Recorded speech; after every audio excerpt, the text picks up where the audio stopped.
Welcome back, students of the dojo. This week, we depart from our look at Tasha's Cauldron of Everything as we delve into Unearthed Arcana's most recent content. It's our look at Gothic Lineages from your Unearthed Arcana this week on the Dungeon Master's Dojo. Support the Dungeon Master's Dojo by heading over to Apple Podcasts and Podchaser and leave a review. Take the time to leave a comment as well. This helps make us more searchable to those listeners interested in content such as ours. But more importantly, we want to know how we are doing and what topics you would like to hear about. Another way you can support the DMD is by buying the DMD a beer, so we can continue to deliver quality content to you, our listeners. This also helps us upgrade and replace equipment. Head over to buymeacoffee.com/thedmd and buy us a beer, or 3, or 5. Don't forget to say something nice or mean. We don't care. You're buying us a beer. Now on to this week's episode.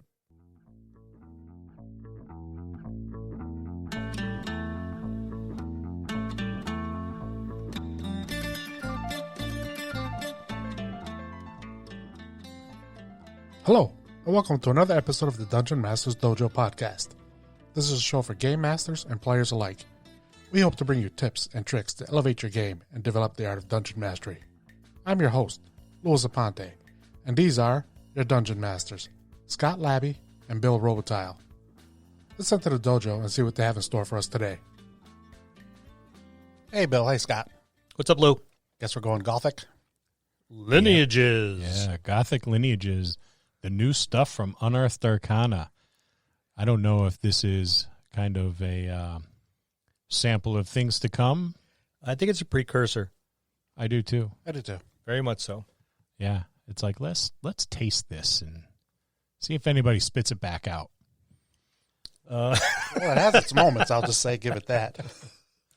Well, this is before we get into it. Of course, this is playtest material, so it's not official D&D content. I guess it is just something for the community to try out, see what they think about it, send their thoughts back to the folks over at Wizards of the Coast.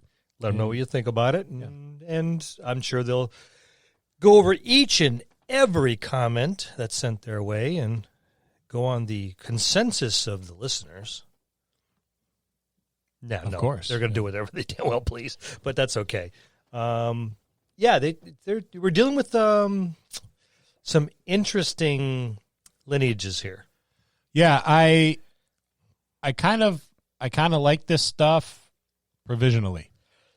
Well put. I was just telling Lou off air a couple minutes ago. Some of this stuff looks really cool, really interesting, but very limited on where you can use this. Yeah. Now, I say stuff like off air, and I feel like I'm kind of like a big deal, like I'm hot shit.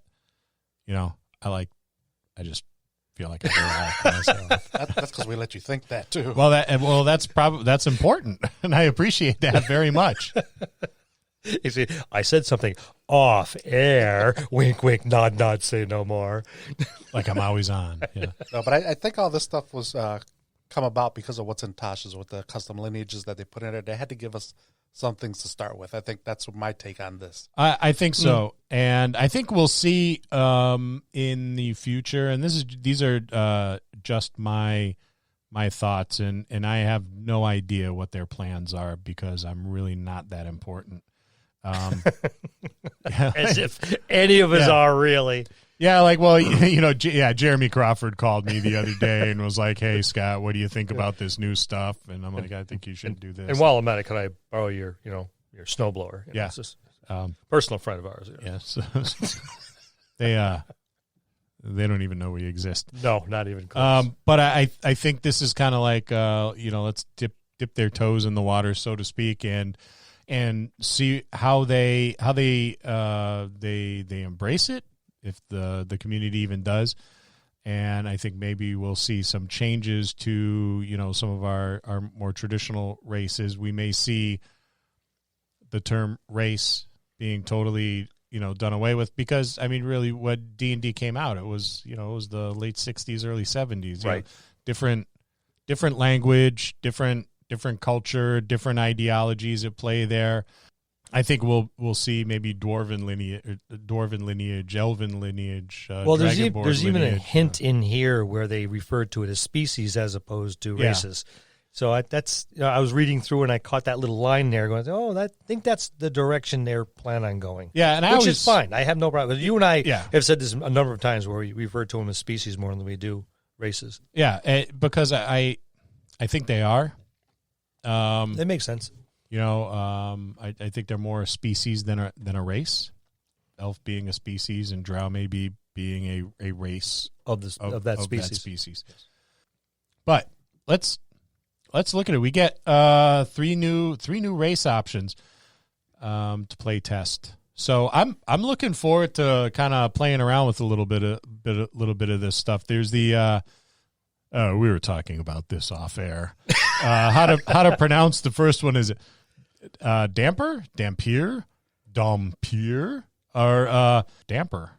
As in, I think dampier is probably the closest that I could figure out. That's what I was thinking too. It kind of goes with vampire, vampire. Yeah. I wonder if that's like a real word that they took from some, cultural context. You guys go do your thing. I'm gonna go look this up real quick. All right, Google away. Yeah, I think dampier is your best way to go on this one.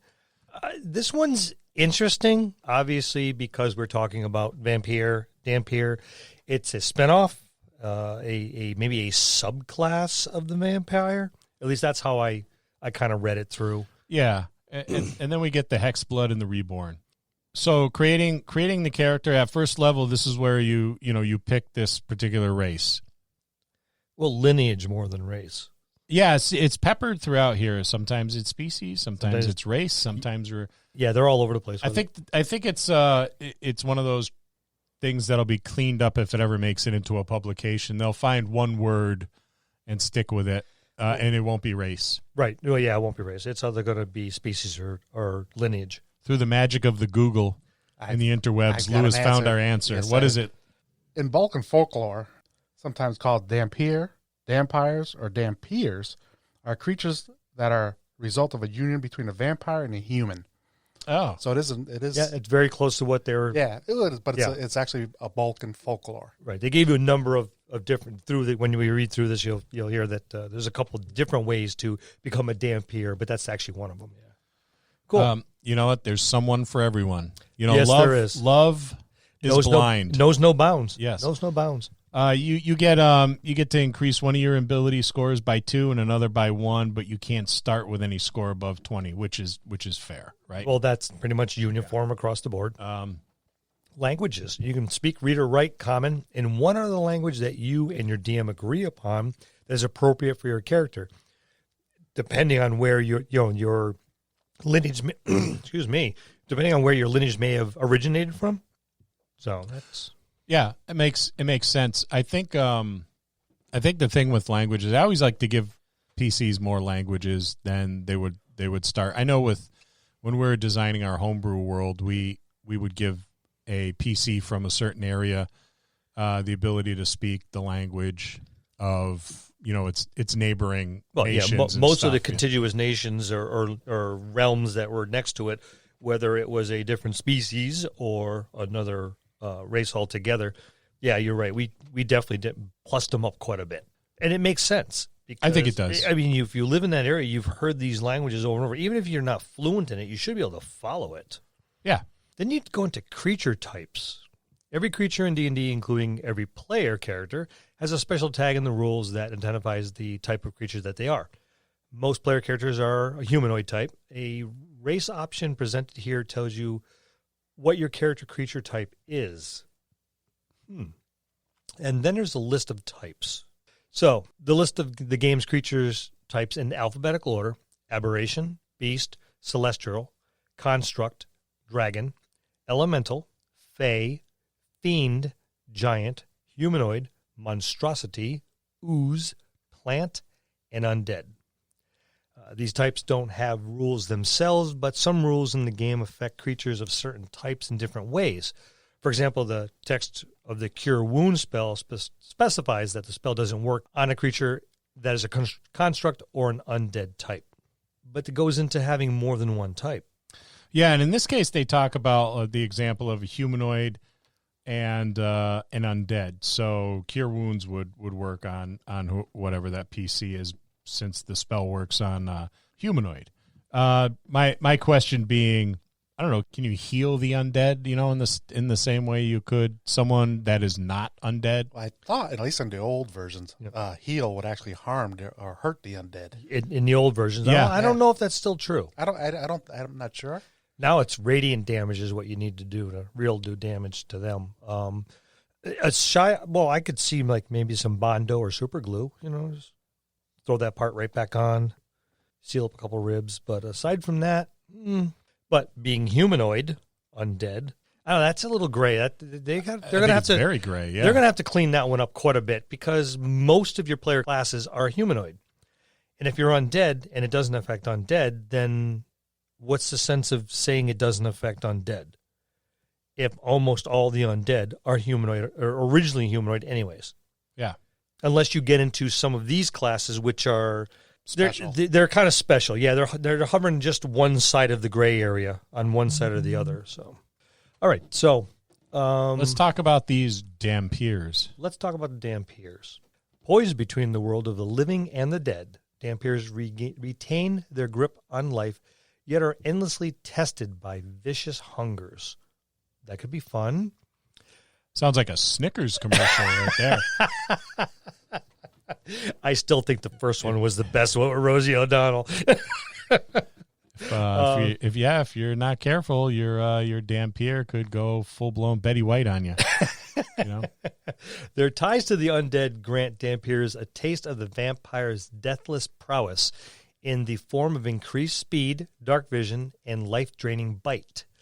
With unique insights into the nature of the undead, many Dampier turn their lives to adventurers and monster hunters. Their reasons are often deeply personal. Some seek danger, imagining monsters as personifications of their own hungers. Others pursue revenge against whatever turned them into a Dampier. And still others embrace the solitude of the hunt, striving to distance themselves from those who tempt their hunger. Yeah, I don't know. I think it's kind of cool. It smacks of Blade. I was just gonna say the same thing.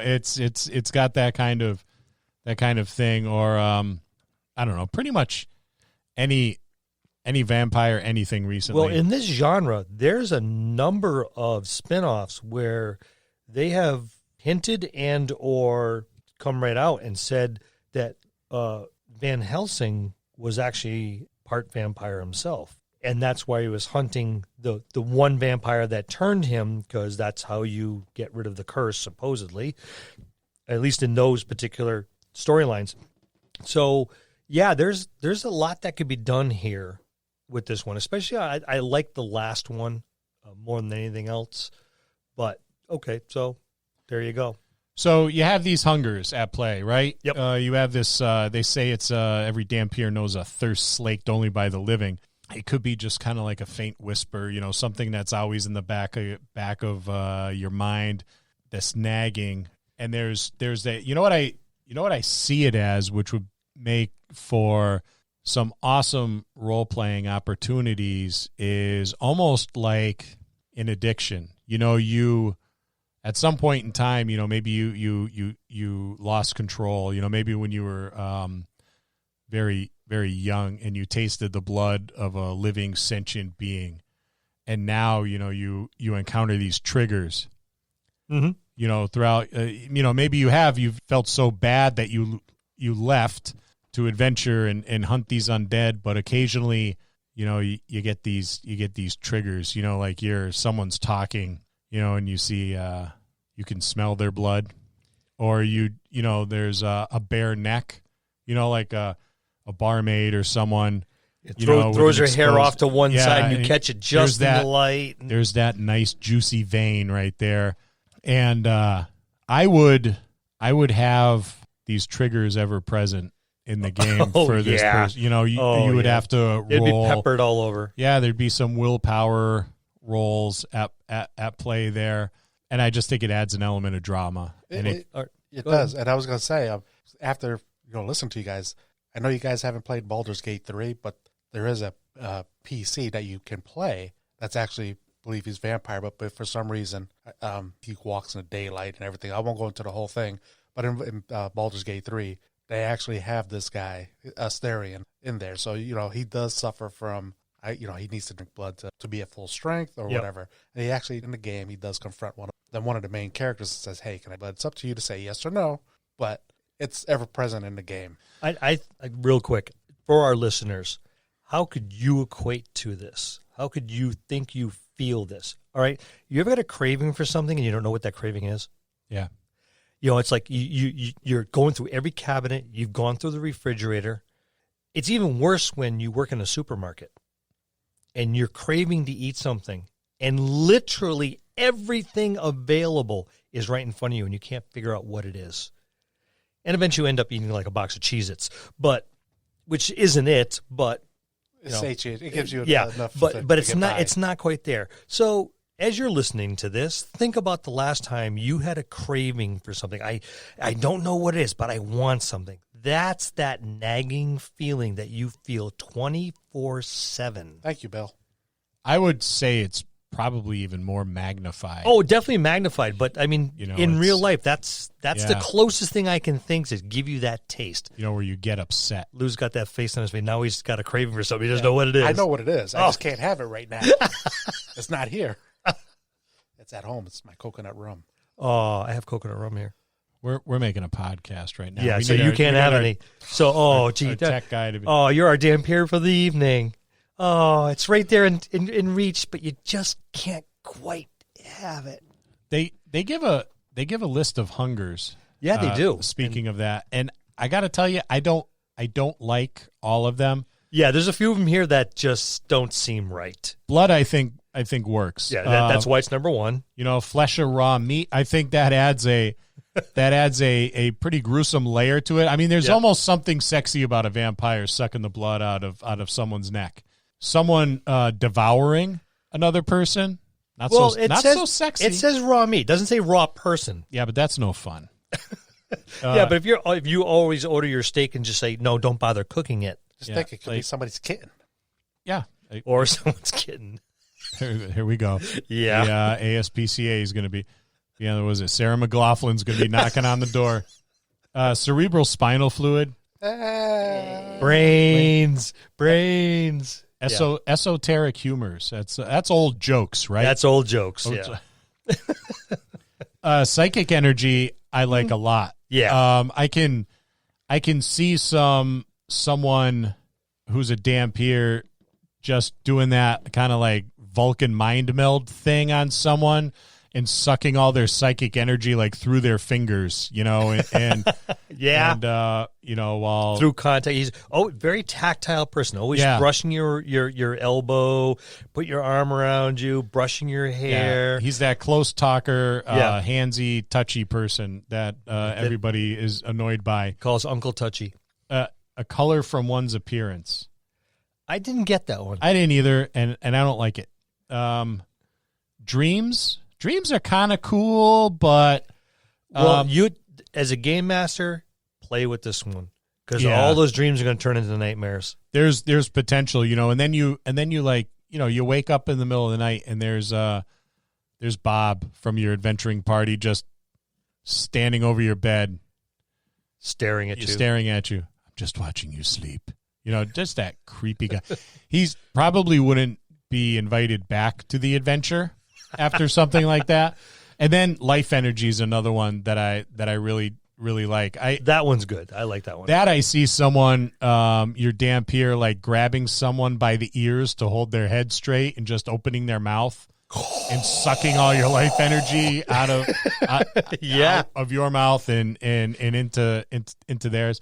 I just think it'd be very savage and disturbing when someone loses control of their hunger. That psychic vampire just reminds me of that episode you did in episode 39 with the vampire variants. Yeah. Yeah. That psychic vampire thing. Go listen to that one. I kind of like it. I did too. Yeah, it was good. There's a lot of stuff from prior editions that still holds up. Still has some legs. So their origins, where do they come from? And there's an interesting list here. It is. They often arise from encounters with vampires, but all manner of macabre bargains, necromantic influences, and encounters with mysterious immortals might have transformed your character. The Dampier's origins table provides suggestions. So they got 8 of them. 8 of them here listed. Some of these are pretty cool. Number 1, you are a reincarnation of an ancestor who was a vampiric tyrant. I don't know about tyrant, but maybe just a vampire. Vampire, some kind of connection there. You're packed with a predatory deity, fiend, fae, or spirit causes you to share their hunger. I like that one. Yeah, that makes for an interesting warlock character. Yes, it seems it like does. it fit nicely in there. Yeah, that one came right to mind. You survived being attacked by a vampire, but were forever changed. I think that's probably my favorite. That's pretty straightforward. A parasite inhabits your body. You indulge the hunger to sate it. That's interesting. That is interesting. There was a TV show. Was it the Strain? Yes, was it? Yes, yeah, it was. Which was very, very much so like that. There were these teeny tiny little worms that inhabited the person's body and turned them like into vampiric zombies. And again, I'm going to say, for Astorian, for you guys that have played or want to play Baldur's Gate 3, a little background on Astorian. He is a vampire, but he got infected with a mind flayer parasite. So this is why he can walk around in the daytime now and do some other things. I mean, there's more to the story. You guys have to go play the game. I won't kill it, but this is something that they use, that he's infected with a parasite.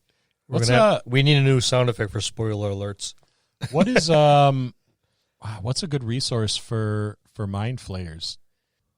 I think if you went to the Illithid episode we did, that might be a really good place to start. Yeah. It was a pretty intense deep dive into the Illithid and all things Mind Flayer. Also gross, too. Yeah. Yeah. Not nearly as gross as Beholder, but damn close. That was one of our earlier episodes. It was our first monster deep dive. I really liked that one. It was fun. It was a good time. I want to say it's episode 11, but Lou is going to correct me because Lou, unfortunately, is perpetually right. Much to both our chagrin. That bothers me. Well, he corrects you. He just edits me. Because he doesn't he doesn't let us forget it. Remember that time I was right again? You were close. It was episode 9. 9. See, he does it. Let's move on. We'll move on. What's number 5, Bill? You loved the immortal and were willing to be transformed into a vampire to join them, but tragedy interrupted the transformation. Oops. Served with divorce papers. Right before you even made it out of the gate, and you're like, now I'm half vampire. What the hell? Boom. It's like getting a tattoo with your wife's name on it and then getting a divorce, and now it's like, now I can only date women named Debbie. All right, number 6. You are diminished. You are a diminished manifestation of an otherworldly being. Slaking your hunger hastens your renewal. I kind of like that one. That makes it like you're trapped here, like you crash landed. Well, no, I'm. You're thinking alien. I'm thinking elemental planes or border planes. I mean, there's a gazillion. I mean, reach up to your bookcase and grab the manual of planes. Yeah. There's a lot of place you can play there. And just think about it, just feeding your hunger. If you're not feeding, you're getting weaker. Yep. That's why I like this one. Number 7. You don't know your origins, but you were raised by vampires or other monsters. Foster fiend. Yeah. I can't really take you home to meet my parents, honey. Mom is a vampire and Dad's a werewolf, and there's a likelihood one or both of them will eat you. Because instead of arguing with each other, they're just going to eat you. Number 8, a radical experiment changed your body, making you reliant on others for vital fluids. Yeah, one failed science experiment away from becoming a supervillain. That's who you wear your goggles. Yes. This is where PPE comes in really, really important. Otherwise, you'll end up a Dampier. Can we just go back to number 7? Let's go back to number 7. I want to know who the person was at the foster care organization that gave a human baby to a vampire couple. Mr. and Mrs. Von Zarevich, we're very happy to present you with this beautiful human baby. His name is Ted. Yes. Or it could be a little bit different. It could be somebody at the orphanage that was infected by vampirism and had a baby and not know it. Yeah. Or the baby was left at the orphanage and the orphanage doesn't know. Either way, yeah. Yeah, and maybe the couple who, let's face it, a lot of your vampires and dampiers, more often than not, they can't reproduce. The way of reproducing is to bite somebody and infect them. I just keep thinking of Marilyn from the Munsters. Poor girl. So maybe they caught wind of this child that has special abilities or whatever and stepped forward going, that's an awful big problem on your hands. We'll take them off your hands. We can take care of it. Don't worry. Or you can bet in that miracle baby, that 1 in a million child that was born that has the from a lineage way back, which is like number 1. But yeah, there's a couple different ways you can go at that one. I do like number 8, and I like number 8 if it's applied to like an old Universal horror movie type of theme. I was thinking the same thing. Yeah, that's you have to remember, DMs. Your entire adventure must be in black and white, and then it'll fit perfect. Oh yeah, yes. And feel free to use Harryhausen to do all your monster movements. Well, I mean, if you're gonna commit, you might as well. I like that, and I can see someone maybe who is a survivor of a village or a town that was decimated by vampires, and he has or she has made it their point to kind of concoct something, a poison or whatever have you, some weapon against vampires, and in the process kind of expose themselves inadvertently, or they wanted to figure out a way to elevate their natural abilities so they could go toe-to-toe with a vampire, do that whole scientist experimenting on himself thing. Yep.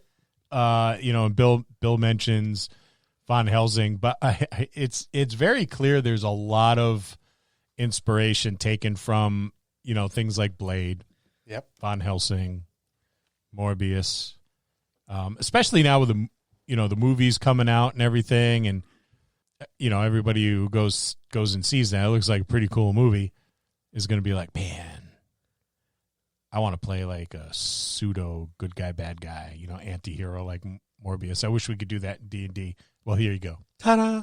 Voila! Asking you shall receive. So you get some traits. So you're a humanoid and undead. You could be medium or small. It depends. I think a halfling Dampier would be pretty sick.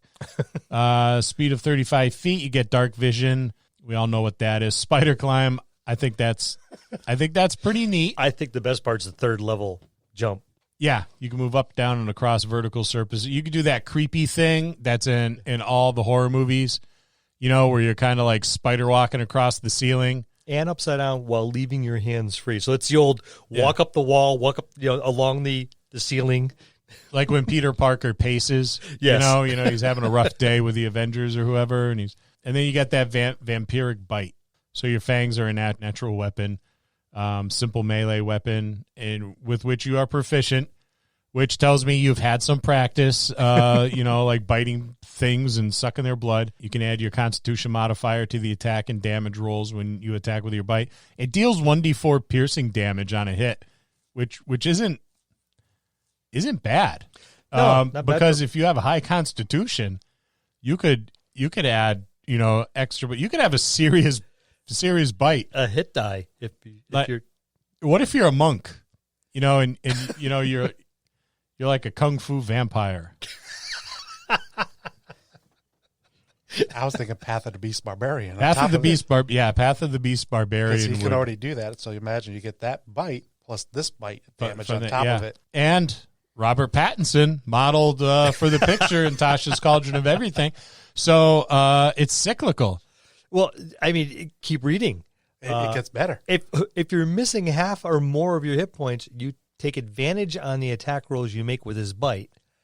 And when you use your bite and hit a creature that isn't a construct or undead, you can empower yourself with one of the following ways of your choice. You can regain hit points equal to the damage dealt by the bite, or you can gain a bonus to the next ability check or attack roll you make. The bonus equals the damage dealt by the bite. That is a really, really nice one. And that's why I said you pair this with the Path of the Beast Barbarian, and you just double that because the Path of the Beast Barbarian, his abilities allow him to do the same thing. Yeah. So, yeah, you're double dipping. You're stacking. Yeah. There's not a lot of... It's a 5th edition doesn't allow you to stack too often. But I think this is stackable. I could see this being changed because of that. Yes. Yeah. Oh, yeah. So enjoy it while it lasts. And you can do it a number of times equal to your proficiency bonus. So, of course, as you gain higher levels, that's... Well, think about it this way. If you are playing Path of the Beast Barbarian, you only get to use that bite X amount of times for your proficiency level. So you can alternate between the two. And double it. Yeah. Oh, I don't know about that one. Because I can choose to use my Path of the Beast Barbarian bite now. Right. I don't have to do this. This is telling me I can do it as many times as my proficiency allows. As a GM, I turn around and say, no, you have 2. You're at +2. That's how many times you can use it. Right. I don't care what class you're using. Right. If you use 1 over here or 1 over there or 2 on the one side or 2 on the other, you have 2. Enjoy your short rest. Wouldn't be a problem. I'd still be healing myself. But yeah, think about it. If a lot of GMs just play as rules as written. Oh, as rules written, yeah. You're double dipping on a double dip. Yeah. Well, you're not double dipping on a double dip. What I'm saying is, well, yeah, I know you're using the class abilities on one, the class abilities on the other. Yeah. So if I'm taking one tack on Scott, I'm only going to take my Path of the Beast Barbarian bite, and if I'm going to attack Bill, now I'm using my vampiric abilities to get that same amount of health back. Right. So I don't have to double dip on anybody because I'm going to get multiple attacks eventually anyway. So I can see my ruling would be different than Bill's because one is a class ability and the other is a race ability. Exactly. That's how I would interpret it. But it's not saying anybody's right or wrong. It's saying it's all up to the like Bill said. As a DM, this is how I would interpret it. It's to make it safe with your world or your campaign. Yeah, because that could potentially break a campaign. It could be problematic, which is why I more often pwn my characters, right. So I will rein them in real fast on stuff like this, just so it doesn't break things. And later on, if they make a good argument, it looks like I would rather err to the side of safety for the table and the story's sake than let someone run rampant and really disrail and make some issues that are going to be cyclical or a domino effect later on. And so with that said, this would be a good session 0 conversation. Absolutely. This is important. Don't wait till I build my character and then tell me afterwards, because that may have changed how I wanted to play things. Well, you have your optimizers, your min-maxers, who are going to hide this as best they can. Some of them would. And then, they'll like, oh, I'm going to use this, and I'm going to use this. And later on, it's like, wait, and then all of a sudden, all these other, I'm going to use these 2, and I'm going to use these 2. Like, whoa, rein it back. Yeah. Rein it back. Yeah. What, you're going to do what? Like, no, this is my ruling. And if you thought you were going to do that in the beginning, you should have brought it to my attention. And that's where I say there has to be an open dialogue. Right. You're right. This is something that should have been addressed at session 0. But your min-maxers are going to hide this. That's what they do.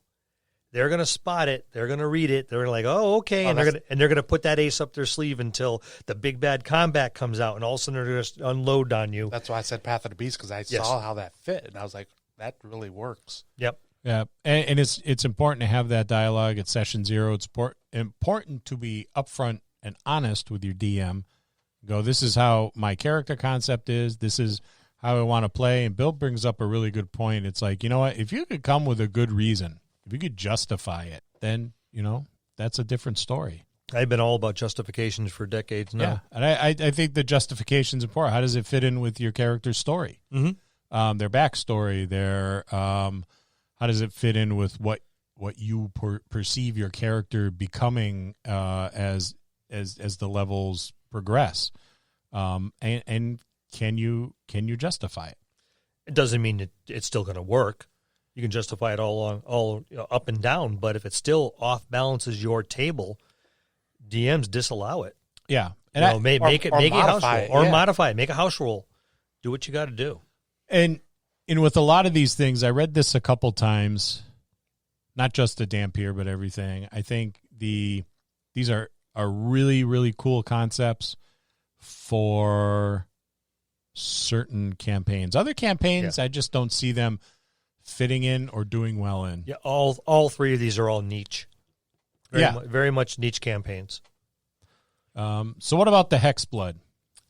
The Hexblood, where wishing fails, ancient magic can offer a heart's desire, at least for a time.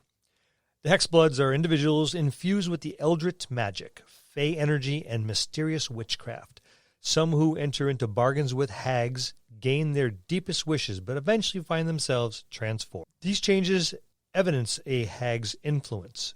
Ears that split in forks, skin in wild shades, lengthy hair that regrows if cut, and an immovable living crown. Along with these marks, Hexbloods manifest hag-like traits, such as long life, dark vision, a variety of magical methods to beguile the senses and avoid the same. Wow. While many Hexbloods gain their lineage after making a deal with the hag, others reveal their nature as they age, particularly if a hag influenced them early in life or even before their birth. Many Hexbloods turn to lives of adventure, seeking to discover the mysteries of their magic, to forge a connection with their fey natures, or to avoid a hag that obsesses over them. That is cool. I dig that. Like, you are now like kind of like the race of, like, witch is your race. Yeah. And I like that. I think that all these different aspects of their appearance is pretty neat. You know, like, and that short list doesn't have to be it. Come up with some, I just think in this case, I mean, for me, the character would be a woman, and she would be, tall and statuesque and would have long hair, like either flaming red or jet black hair, but it would constantly be moving as if it had a life of its own. Yeah, it always seems to be slowly flowing in the breeze, even when there's no breeze. Yep, or coiling around her shoulders or her arms or whatever. Yeah, just constantly ever so slightly moving, where you'd have to like really focus. Like, did I just see her hair just kind of move away from her ears? Well, almost as if it moves just before she moves her head, as opposed to just after. Yes, yeah.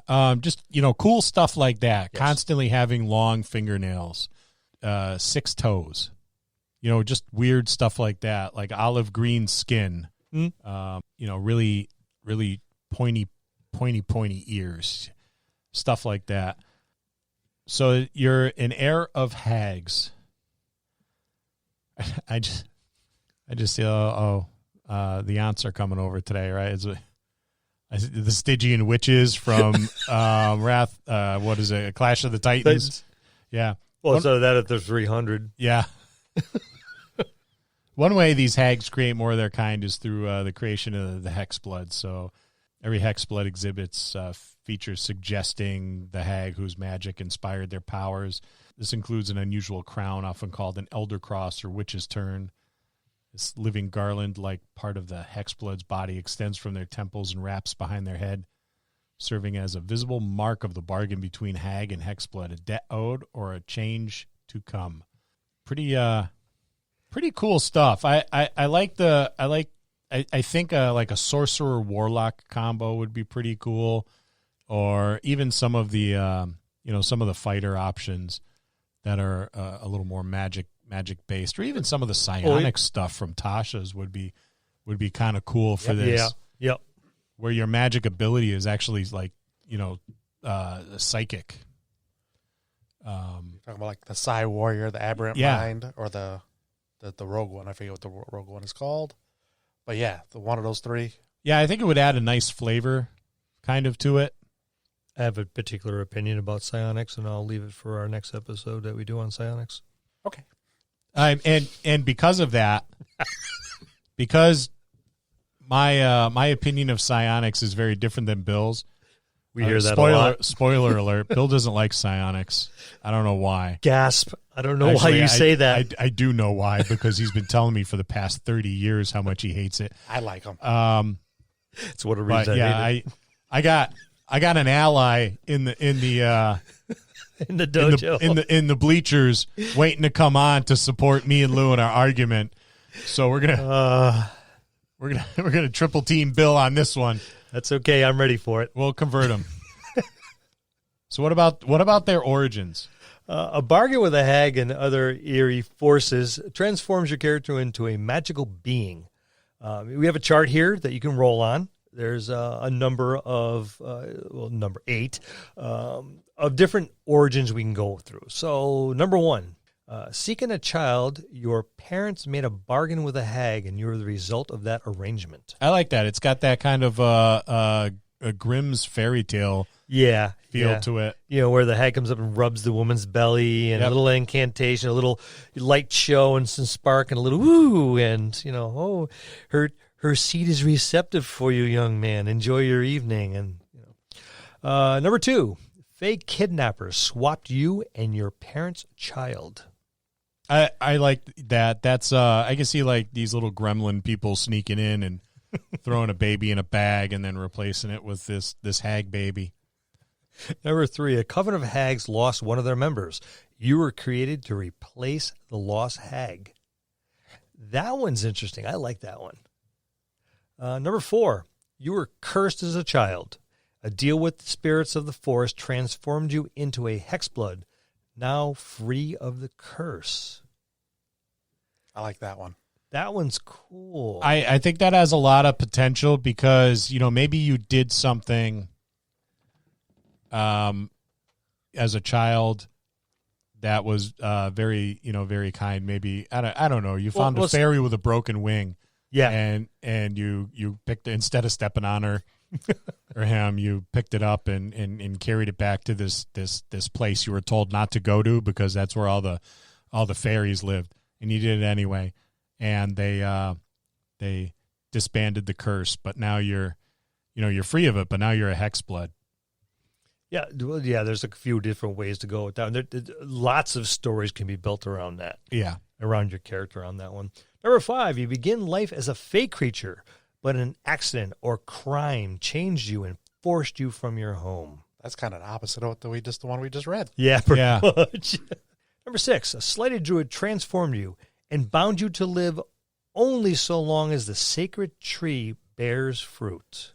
I like that one a lot. I like that one a lot too, cool. Because I wouldn't use a tree at all. I would make it, like the Fey Queen. The Fey Queen is the sacred tree, and as long as she is able to bear children, you will live. But once she gets so old she can't, or if she dies, then your end of days comes. So you're always kind of in the servitude of this Fey Queen, kind of like doing her bidding. Yeah, and you're going to do everything you possibly can to make sure she is happy and healthy. And oh no, would you be giving her the elixir from the Hamlet of Terror? We may have to revisit that. We may have to revisit the Hamlet of Terror. Wow, we're just dropping episodes like crazy that's on right. this one, aren't we? Shameless self-promotion. Wow, that's how you get things done. We need 3 more. Okay, number 7. Also, I was on a live hangout with Nerdarchy. Go watch it. 2 more. Number 7, you made a deal with a hag, but they twisted your words and transformed you. That is so me. I was thinking the same thing. Yeah.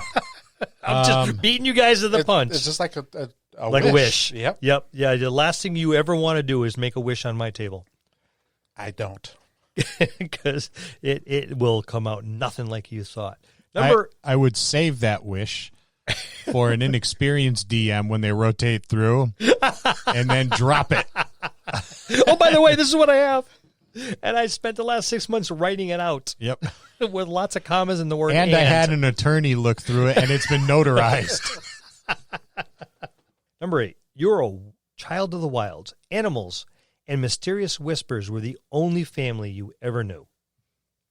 That's that Path of the Beast barbarian too, Or a druid. or a druid. I think yeah. that makes for a pretty nice druid. Even a ranger. Or A gloomstalker. yep, perfect fit for a gloomstalker. Oh, nice. So we got some Hexblood traits. Yeah, you are both Fey and humanoid. I like the Fey slant on things here. I think the it brings a little fairy tale into it, and I think that fairy tale kind of brings a little fantasy back I was into about D&D, to say, you know? because 5th edition seems to be driving fantasy away from the fantasy realm a little bit with, your artificers and things like that. For certain realms, yes, it's very... For certain realms. Yeah. A little bit more futuristic than what we're normally right. dealing with. And I think dealing with the Fae kind of Brings us back home. swings it right back to where the old grognard that I am, believe it should be. I agree. I think that I don't know. I don't taste the fantasy in 5th edition. I love the rules. Yes. But one of the things that I really, really liked about 2 and 2.5 was everywhere you looked, it was very obvious this was a fantasy game. Yes. Jim Easley and Larry Elmore brought really whatever world it was you were dealing with to life with their artwork, and it was very fantastic. Yes. And I really missed that. Well, here's a hint that we may be driving back to that just a bit. Yes, and you get to be medium or small. I like the small thing because I think having like some fairy lineage or something like that in there would be pretty cool. Mm-hmm. Your speed is 30 feet. You get that dark vision. You get the Fey resilience, so you had advantage on saving throws you make to avoid or end the charmed condition on yourself. You get the hex magic, so you cast disguise self and hex spells with this trait, intelligence, wisdom, or charisma. That's nice. Is your spell casting ability for these spells? I like that option. I think, even though I think charisma is already used elsewhere, I think charisma for a Fey creature It makes a little bit more sense than intelligence and wisdom. Yeah, and that too, it brings the fairy tale stuff into there because they were crafty. They're crafty and they're always trying to convince you and charm you and beguile you, and that's all charisma based. And you got to finish a long rest after you cast these, but you can also cast these spells using any spell slots you have, so that's nice. Now this is cool. Like go to the next one. I like this one. Yeah, the magic token. So as an action, you can harmlessly pull out one of your nails, a tooth, or a lock of hair. This token is imbued with magic until you finish a long rest. While the token is imbued in this way, you can use an action to send a telepathic message to the creature holding or carrying the token, as long as you are on the same plane of existence and are within 10 miles of it. That's pretty That's cool. a hell of a range. Yeah. The message can contain up to 25 words. In addition, while you are within 10 miles of the token, you can use an action to enter a trance for 1 minute, during which you can see and hear from the token as if you were located where it is. Nice. Yeah, and while you are using your senses at the token's location, you are blinded and deafened in regard to your own surroundings. Afterward, the token is harmlessly destroyed. Flashbacks to the old familiar rules. Yeah, once you create a token using this feature, you can't do so until you finish a long rest, at which point your missing part regrows. I dig that, pulling out a gold tooth, and because all my teeth would be gold if I was a Fey creature, I'd pop that out. And or if you happen to be a female. I like the way his eyes just all of a sudden opened right up. We went, or I see, Lady Galadriel giving Gimli a lock of her hair, from Lord of the Rings. And I just think I love how that brings the fantasy back into D&D. Like it like comes screaming back in. Yes. Bravo. I was going to say, yeah, because a gold tooth wouldn't work with our group. Somebody would turn around and sell it. So somebody would turn around and the whole rest of the group would pin him down and pull out all of his their teeth. Yeah. Because Lou would have rallied them together to do that. We need to buy horses. Quick, empty his face. He's got a face full of teeth. They're going to grow back. We have an endless supply. It doesn't work that way. Don't care. We're taking them anyways. I can't chew my food. Goddamn, Lou. Someone give me a smoothie. That only happened once. Once is enough.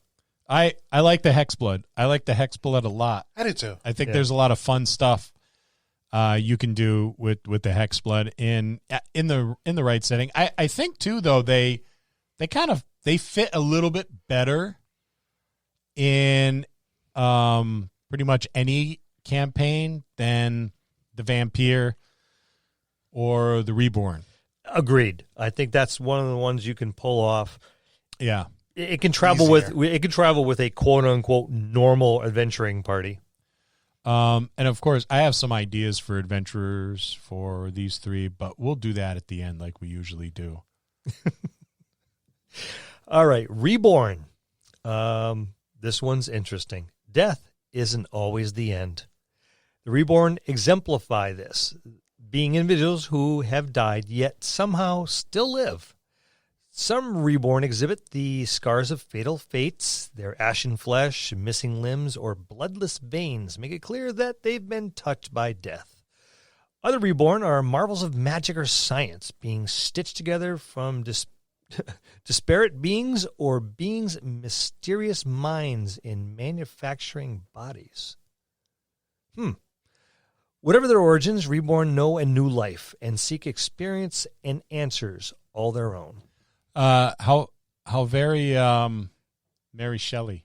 Yes. I was reading this through going, oh, well, gee, I wonder where the inspiration for this one came. But then you kind of have that android thing going on, which is, I don't know, I think that's cool. Especially with the Warforged. I was about to say, that's the first place my mind went with it. Yeah. Going, I could see this one being a Warforged. Yeah, someone who was maybe a great soldier at one point in time in a flesh and blood body who met an untimely end, whose loved one, whoever or whatever they may be, was an artificer and was building Warforged and was like, I bet you they kind of RoboCopped him. I was like, I got a perfectly good metal body in here before I awaken this Warforged. I was thinking something along the same lines, but what about an artificer going through a massive battlefield and thought he was building a suit of armor, something that he possibly could, or maybe he just wants a token or a trophy from the war, and somehow the spark ignited in this thing, and now you have, as we go through some of these memories lost and as well as the origins. You have multiple bodies, and you're getting impressions from the multiple parts that are put in there. Yeah, that we'll get. Like I said, we'll get over that when we get a little bit deeper. But there's a couple different ways you can go about this one too. So this faded memories thing is pretty neat, and it's very RoboCop if you ask me. Yeah, extremely. Yeah. So, Reborn suffer from some manner of discontinuity. An interruption of their lives or physical state that their minds are ill-equipped to deal with. Their memories or events before this interruption are often vague or absent. It's like they, in whatever process it was that put them back together, if they were kind of a conglomeration of different body parts, a la, Adam from the Frankenstein novel, yep. Or if they happen to be in a constructed body of some type, they can't recall their memories. They're kind of there, maybe you get some flashbacks. Did you ever watch Penny Dreadful? Yes. Oh yeah. Yeah. So both loved it. Yep, it was Frankenstein and his bride. They both had suffered from that same thing. Right. Yeah. It and just that makes for interesting role playing. Whereas as the DM, I would tell the player, you can't write the backstory. You have no backstory. Here is 3 sentences of information on your backstory I have provided you with. And here's a composite notebook. Keep notes as it unfolds for you. As you learn about yourself, as you can. And then I would leak out some, memories every now and again. just little snippets, nothing big, like an image or something like that, just to kind of unfold the story and watch the player put it together. And the first thing that came to mind for me was the group's heading somewhere. They have to go there. They're on a time crunch. Someone happens to come by, gives the guy a double take. Hey, little slap in the arm. Haven't seen you in a while. We got to catch up, and takes off. Like he recognizes him, and the player character has no idea who this person is. Wants to turn around and chase this person to find out, how does this person know me? How do I find them? Or even something more subtle than that, where someone, you just notice that they're looking at you for a long period of time. And it's like, and maybe you make a perception check at disadvantage. Yeah. And if you make it, it's like, I know that person. I don't know how. I don't know why. I don't know their name, but they look familiar to me. Or somebody walks up to you, goes and pays you, say, here's the money I owe you for the debt. And just, you got to figure it out from there. Yeah. Points at you and go, we're square now. Stay off my ass. And off they go. So rather than sleeping, Reborn sit and dwell on their past, hoping for some revelation, of what came before. A lot of rumination and perseveration. Sounds like it sucks. Yeah.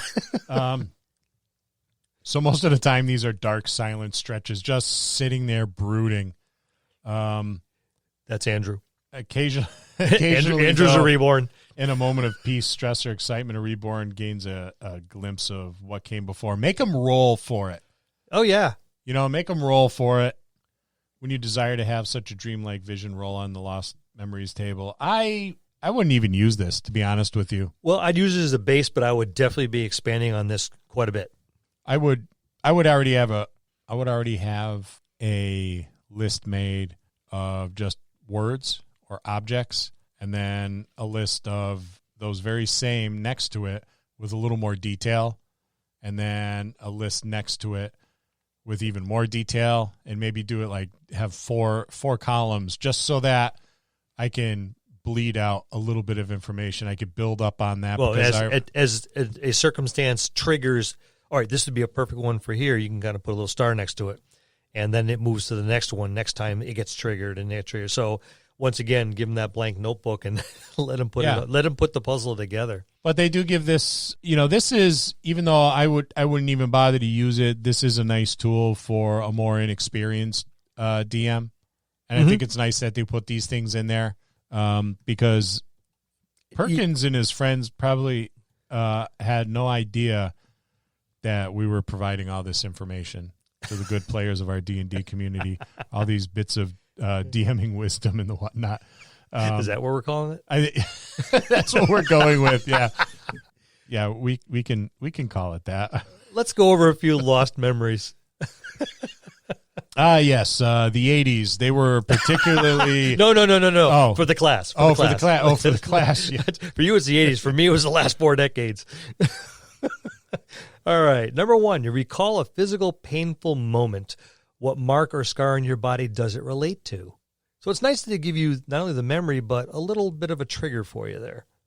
That's cool. Number 2, a memory causes you to shed a tear. Is it a bitter or cheerful memory? Does recalling it make you feel the same way? I think that's pretty neat. It would be not so much a memory, but maybe an object that would trigger an emotion. Yes. And just this poor character is a psychological wreck. It's like he doesn't sleep. All he does is brood and sometimes spontaneously cries. That's why I can't help but to think of Frankenstein from Penny Dreadful. Yes. Yeah. Especially when he's reading the book and a tear comes to his eye. Yep. Yeah, just it's such a tragic character. And players and DMs, I mean, come on. This character has to die at the end of the campaign, because put it that's out of just its misery. Right, that it's a tragic character. But make them want it. Yeah. Make them want it. It could be that final bit of self-sacrifice. The character at the end of the whole campaign has put together its entire life, and maybe they're a real bastard. Yeah. And at the end of the campaign, the player, the fight with the big bad, and he's like, you know what? We're on this big cliff top. I'm gonna make a successful grapple, and me and the big bad guy are going over the cliff together. Ooh, we haven't used a Game of Thrones reference for a while, so there you go. There's the mountain going off the flaming. I was thinking of Sir Eric Higadine. Yeah, Sir Higadine. Thank you, Matt. Damn it! Now, see, Scott, you had your moment, Lou, and now Scott has his moment. I'm waiting for mine, but see, I'm heartless, so it's going to be tough. I loved that character. He wasn't even my character, but I loved him. He was great. But yeah, there was this movie back in the 80s. Like, if anybody who is of our generation, you remember the Incredible Hulk TV series, right? Yep. Oh yeah. At the end of every series, the Lonely Man theme would play as Bill Bixby walked down the highway with his backpack, hitchhiking. And there were like 3 made-for-TV movies afterwards. It was one with Thor in it. It was fun. It was the best thing we had.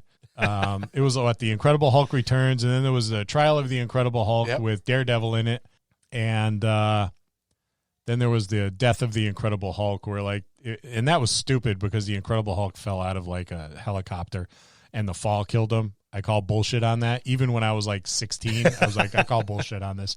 But anyway, at the end, you're like, oh, Bill Bixby's finally free of the torment and the torment curse. and the curse. I see that character, having that one last moment as he crashes to the ground, and then kind of there's that look of relief.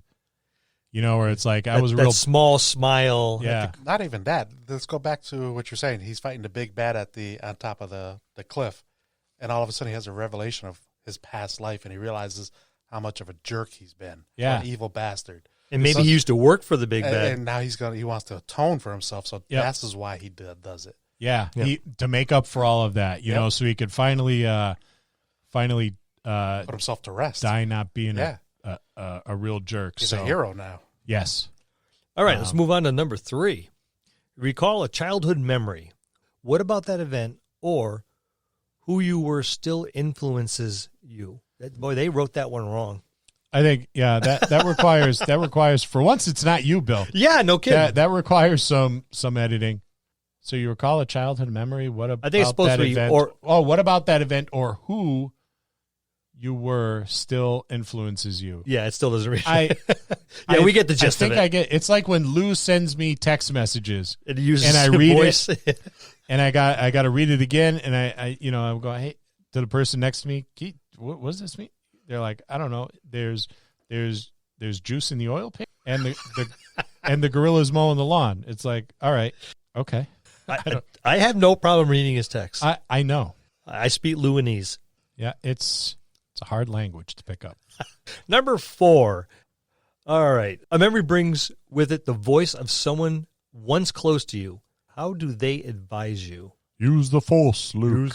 Yeah, there's you got that ghost of that creepy old guy that lives up in the mountains, constantly in the back of your head, telling you to do things. Number 5. You recall enjoying something you can't stand doing now. What is it? Laundry. And why don't you like it now? As if you ever liked doing laundry. The missus is particular about how I fold it. So yours too. I used to like doing laundry when I could just shove it in drawers, but now unreasonably I'm expected to fold it. And apparently there's a that's what happens when you're using someone else's delicates. There's a proper towel folding technique or whatever. But when you try fold the pants and you try fold them the wrong way, or at least you're being told it's the wrong way, I know this is the right way. I've been doing it for years. Yeah, hang them up. You don't have to fold them. I wouldn't know. I don't fold laundry. Well, ever. I have a beer fairy for that. Must be nice. It is. It's glorious. I'm a little jealous. I am too. Number 6, a memory carries a vivid smell or sensation. What are you going to do to recreate that experience? And this can be dangerous at the gaming table if you have a group like ours, right? Because someone's going to rip one. And they're going to do it on one of the hard metal chairs, so there's like projection of and reverberation. And reverberation, yeah. Wow. Number 7, You faintly remember a place that couldn't possibly exist. What is this vision, and how does it make you feel? It's a world where everybody has a beer fairy to fold their laundry, I guess. Number 8. You experience a memory you're certain isn't your own. How does it seem unnatural? Could it be a glimpse of a past nightmare or something worse? I think that's pretty neat, especially if you're one of those, kind of Frankenstein together things, because now you have, maybe you have the memories of all the parts, right? So there could be like 10, 11, 12 people. So now you have all these different memories. You 10, 11, 12. As if 2 or 3 isn't enough. Yeah. No, I would. Yeah, go for broke. Yeah, go full like dissociative disorder on there, and I'd even go to the point where whispering things, in the player's ear from behind, which could get you hit. What happens when your parts start arguing with each other? Yeah, or you have all these different thoughts and memories, and maybe even an occasional voice or a scream or something, especially if there was, these body parts became body parts because of some traumatic experience, someone dying suddenly on the battlefield or whatever. Mm-hmm. Maybe something as simple as an overturned cart that went down a cliffside with multiple people in it. A fire, mm-hmm. Any number of tragic it circumstances. It flew around an explosion. An explosion followed immediately by a fire. And then he pushes you down the cliff in the cart. While casting Thunderwave. After he hamstrings you. Yes, because you always hamstring the dead so they can't get up and chase you. So that can make for some interesting... Yeah, there's something to play with there. But yeah, I would expand upon this because, we already have. There's a bunch of different hazards and happenstances that could cause all kinds of thoughts and feelings and sensations. I could have a really good time with running a campaign with this. It wouldn't fit with every campaign, but it would be awesome for the right ones. So let's talk origins. Sure. So what do we got that table again. We got 8 choices. Roll your D8. You were magically resurrected, but something went wrong. That's fun. That would be something pretty to do at the gaming table if someone's character happened to die. Yes. And, I just roll a percentile like, oh, back, but something ain't right. Someone's stitches bind your body's mismatched pieces and your memories come from multiple different lives. Talked about that. Yep. After clawing free from your grave, love it, you realized you have no memories except for a single name. And maybe it's not even yours. Maybe that name is not yours, but it's the name of someone. Part of your backstory is trying to figure out. Yeah, is it the person who put me in this grave? Is it someone who tried to keep me from going in the grave? Is it a loved one? Is it an enemy? Or were you buried in a grave with multiple people? And does it want one headstone with a bunch of names? Yeah. Well, yeah, you were buried after like your entire town or village was massacred. Yep. In like a mass grave. You were a necromancer's undead servant for years. One day your consciousness returned. That's pretty cool. It's kind of like getting a raise, isn't it?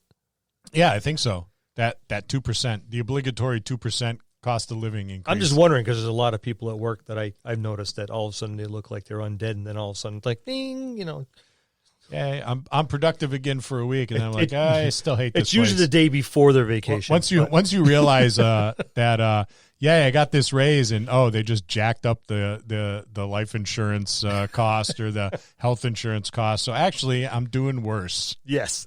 I dig the whole undead servant thing. Maybe you had this necromancer, right? It was your kind of like your master. And he or she took a lot of time with just talking to you, showing you books, keeping you around, and you were like the companion. Yeah, some kind of instead of a dog. Yeah, and you just got all of that for however long it was. Your consciousness kind of restored, and you're almost like a child. And then the necromancer dies, and now you're like Edward Scissorhands, kind of, You awoke in an abandoned laboratory alongside complex designs for clockwork organs. I like this one a lot. I do too. You know what it kind that of one's reminds cool. me of? It kind of reminds me of, was it 9? Yes. You know, with I was going to say the same thing. and I love the movie, and I wish they did something to provide more in-depth explanation, but that is something that I think it just reminds me of that. With this one, it makes it so this lineage, at least in my mind, fits Eberron, because I can see the alchemist doing all this. Yeah.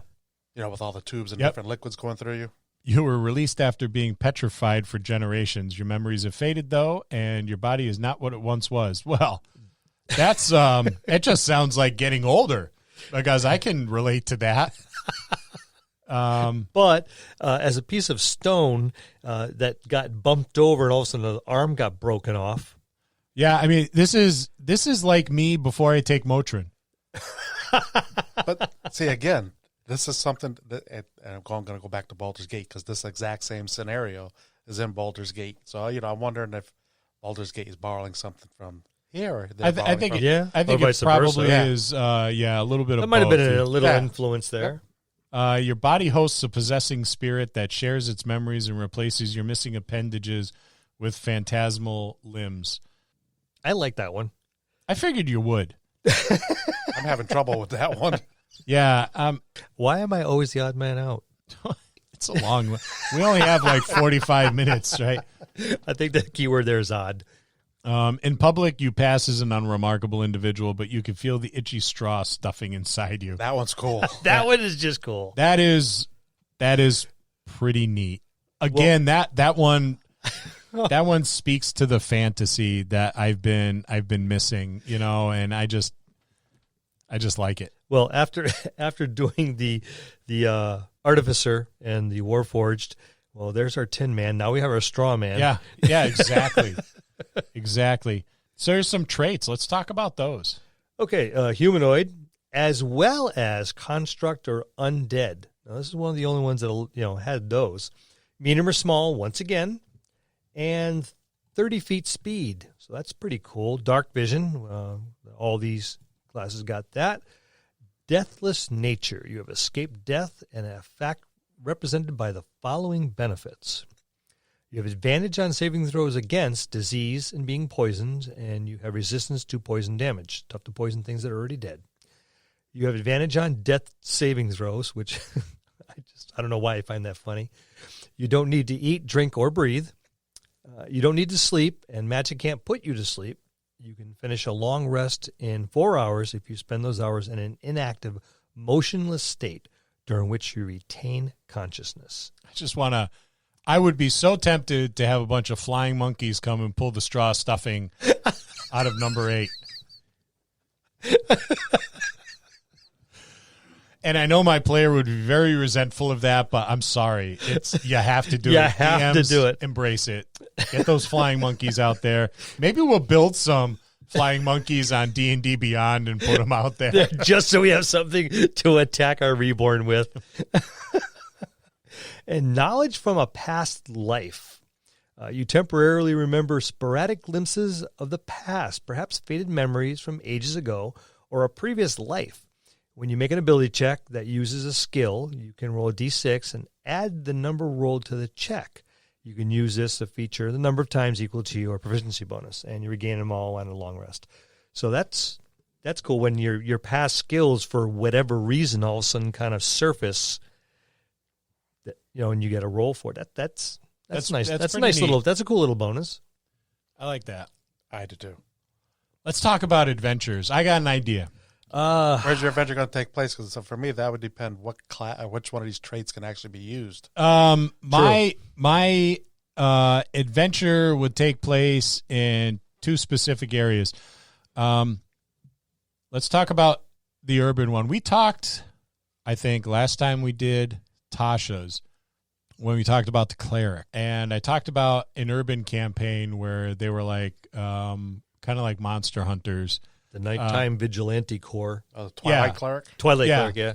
So these would be a perfect fit for that sort of like an adventure surrounding that. And it's almost like I would do something similar to what we did when we ran our urban campaign in Santuario, where I'd have everybody make 3 different characters. Yep. Mm-hmm. But they, it's got to fit a theme, and then do it in an episodic fashion where it's like, okay, you're dealing with supernatural threats in this city that is, it's got a lot of wizards and of all variety, and necromancers and the whatnot, fooling about with this magic. And there's this ever-present threat, and maybe it was built over an ancient city, so there's a lot of bad juju there as well. So these are the people that go out and do that. And maybe it's not like you have an ad in the paper necessarily, but the wealthy people in the city know about these threats, so they pool money as part of their taxes into this organization, which goes out and deals with these like supernatural threats. And I can see the merchants getting behind that, because let's face it, merchants, it's all about money. Yep. And commerce that is going to other cities because this city is problematic takes money out of their pocket. Yep. So let's take care of this problem. The government's not doing anything about it because it only happens at night. They don't care what happens at night. Yeah, and I think you're absolutely right. The mercantile class would probably be the one to do it, because the wealthy would be like, well, they're probably only eating the poor people, so we're not poor. Yeah, I have large so gates and walls, so I'm fine. Yeah, ain't nobody getting eaten over here, but the poor people, big deal. That's how you reduce the populace. Yeah, now with the hex blood though, I think the hex blood would work great in that kind of fantasy forest setting we were talking about. Yes, well, it's very a few driven. episodes. Yeah, so I think that would be. I would take a heavy fairy tale, kind of grim fairy tale slant on that sort of campaign, and that would be a very, very good fit there. Yes. Well, emphasis on grim.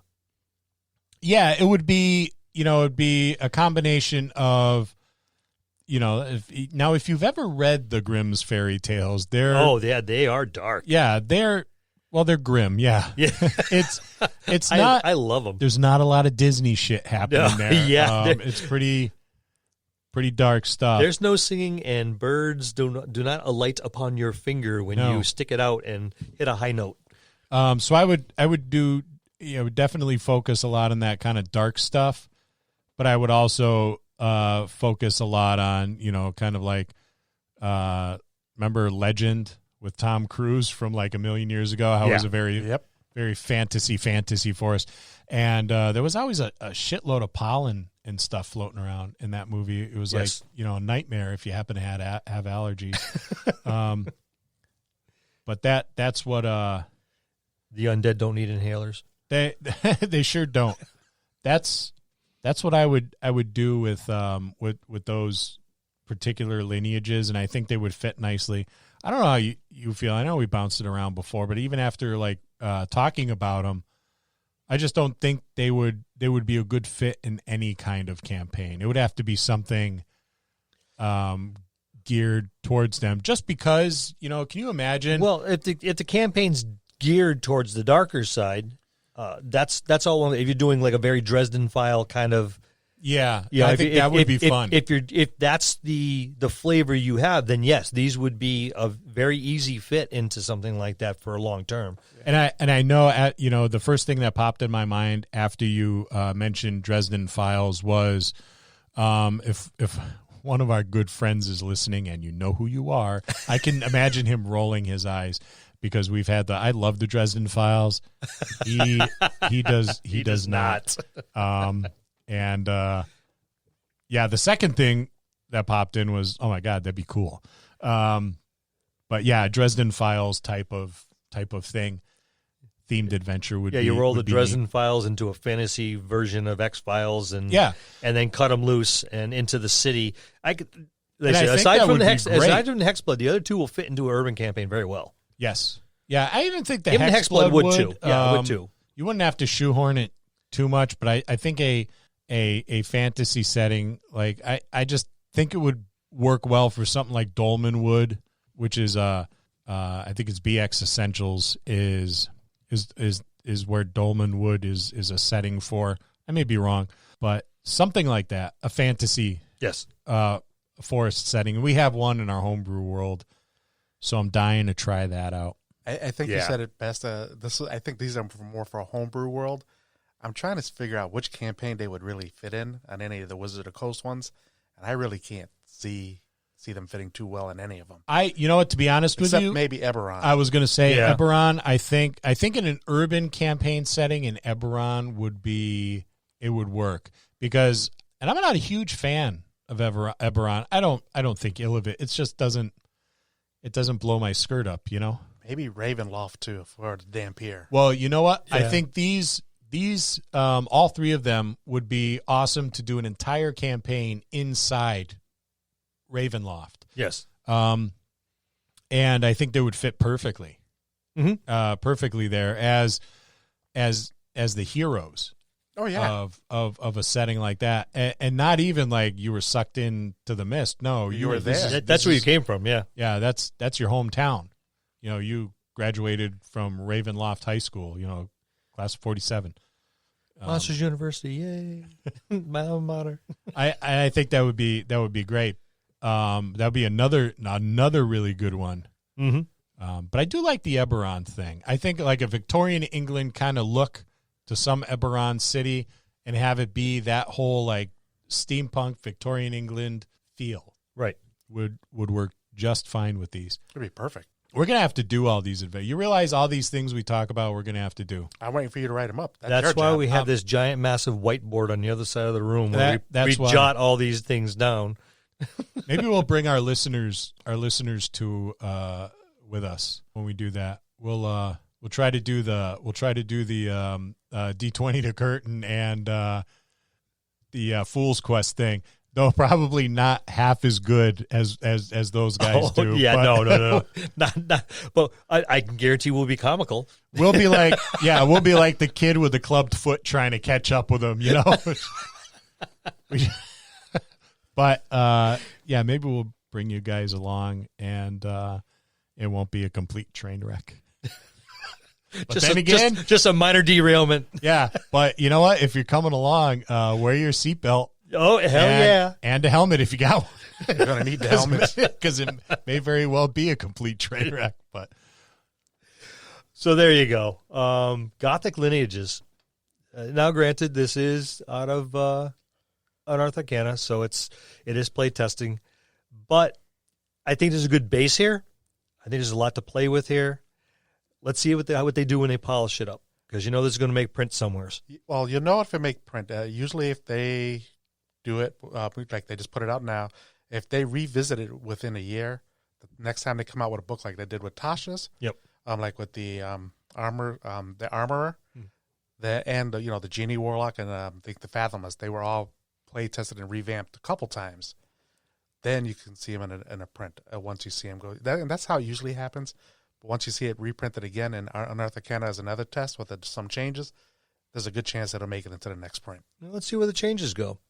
There's a lot of potential here, and as written, they could be a little fun. I think a little tweak here and a little tweak there, but for the most part, it looks like it's pretty fun.